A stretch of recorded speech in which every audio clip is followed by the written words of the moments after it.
Pengetahuan NIM T2019-2030. Di sini saya akan melanjutkan penjelasan dari teman-teman saya, yaitu tentang buah sejati dan klasifikasinya. Seperti yang kita tahu, buah sejati merupakan buah yang berasal dari pertumbuhan bakal buah atau sari pada suatu bunga.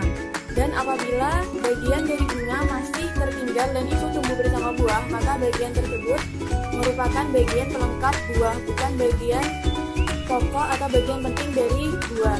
Kemudian, buah sejati juga seringkali disebut dengan buah telanjang atau buah susu, karena pada buah sejati, bagian buah merupakan bagian yang menonjol, menarik, dan langsung mudah dikenali, tidak tertutupi oleh apapun seperti pada buah semu. Kemudian, penggolongan buah sejati yaitu ada buah sejati tunggal yang terbentuk dari satu bunga dengan satu bakal buah yang berisi satu biji atau lebih.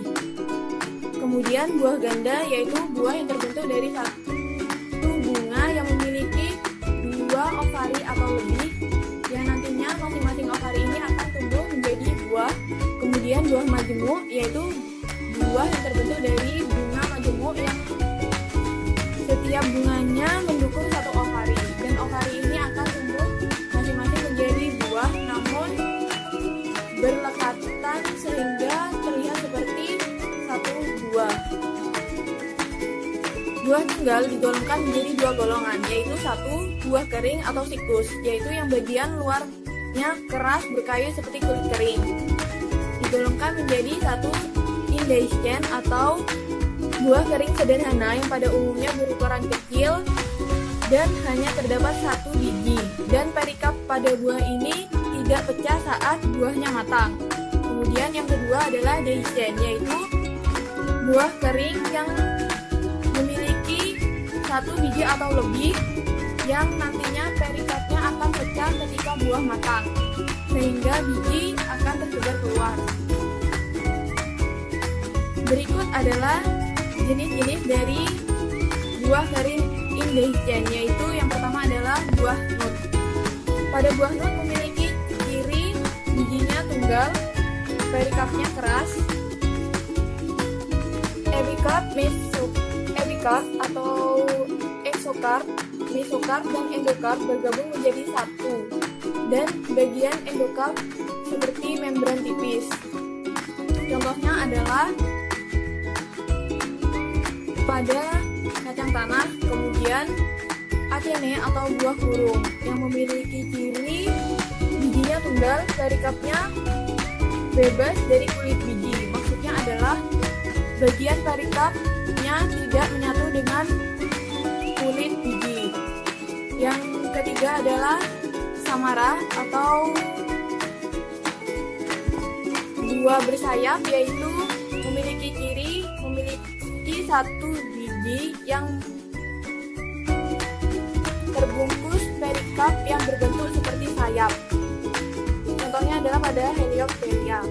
Kemudian Caryopsis atau buah pagi merupakan buah kecil yang memiliki satu biji yang ada di dalam buah kering, dan perikap pada buah ini menyatu dengan kulit biji di dalamnya. Kemudian berikut adalah jenis-jenis dari buah kering dehiscent, yaitu ada legume atau polongan, yaitu pada umumnya buahnya itu panjang, bijinya banyak, dan akan pecah ketika matang dari bagian ujung sampai ke pangkal buah. Kemudian buah kapsul atau kotak, yaitu buah kering dengan banyak ruang dan banyak biji, dan jika pecah itu pecahannya terjadi di segala arah. Kemudian buah folikel, yaitu memiliki ciri bijinya banyak dan pemecahan hanya terjadi di bagian sentral. Contohnya adalah Asclepias. Kemudian buah silikui yang memiliki ciri pemecahan terjadi di sisi sentral dan dorsal pada buah dari bawah ke atas. Dan kemudian ada buah schizokarp, yaitu memiliki ciri banyak bijinya dan setelah matang akan dipecah menjadi merikarp dan biji. Yaitu bagian merikarp adalah bagian yang seperti buah dan di dalamnya itu ada biji. Kemudian ada buah rekma atau buah berkendaga. Nah, pada buah berkendaga ini cirinya mirip sama buah schizocarp atau buah berbelah. Nah, kalau di rekma ini buahnya berkembang dari 3 sampai 5 karpilari atau karpilari. Jika pecah akan terbagi menjadi 3 sampai 5 bagian. Nah, dari 3 contohnya itu yang ada di gambar kan terdapat ada 3 buah itu, jika pecah akan menjadi 3 buah. Nah, dan biji buah itu apabila terbelah terdapat 1 biji masing-masing.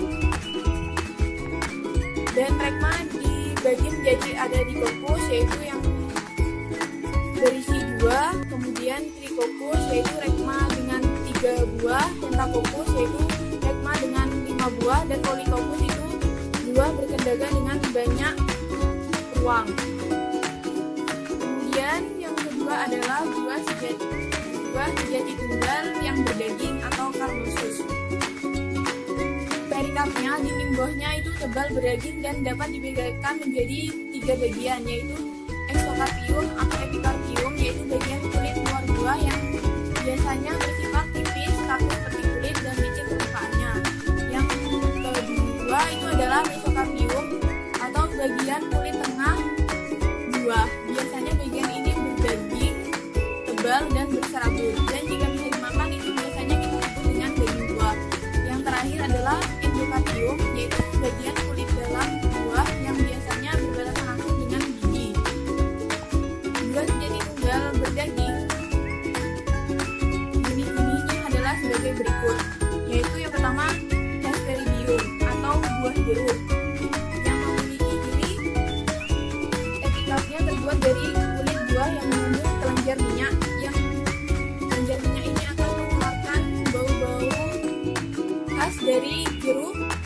Kemudian mesokarpnya adalah lapisan berwarna putih berserat seperti spons. Habis itu lapisan dalamnya itu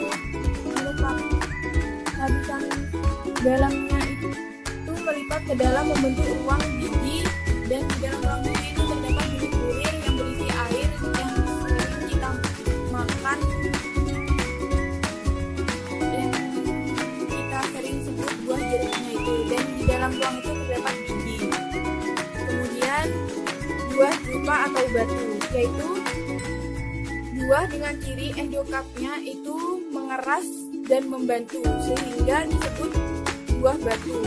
Contohnya adalah pada buah kelapa, buah mangga yang memiliki endokarp membantu, yaitu seperti itu. Tempur kelapa itu merupakan bagian endokarpnya. Kemudian buah popea atau buah timun itu buah yang eksokarpnya tipis, licin, kemudian mesokarpnya berdaging dan berair, dan bijinya tersebar di bagian mesokarpnya. Kemudian buah buni, baka atau beri, yaitu buah yang epikarpnya tipis dan bijinya melekat pada bagian berdaging. Endokarpnya itu tipis seperti membran. Kemudian buah balausta atau buah delima. Pada buah ini kalis atau kelopaknya atau kelopak bunganya tetap ada, dan perikarpnya sangat keras dan terdapat banyak biji. Kemudian buah momom atau buah apel. Pada buah apel, mesokarpnya itu adalah bagian itu tengah yang sebelumnya endokarp itu mesokarpnya, dan bagian endokarpnya itu yang berdekatan langsung dengan biji. menjadi ganda, yaitu buah yang berasal dari satu bunga yang memiliki banyak bakal buah yang masing-masing bebas menjadi buah. Jadi pada buah menjadi ganda, apabila buah memiliki dua bakal buah, bunga memiliki dua bakal buah atau lebih, itu masing-masing bakal buah itu akan tumbuh menjadi buah.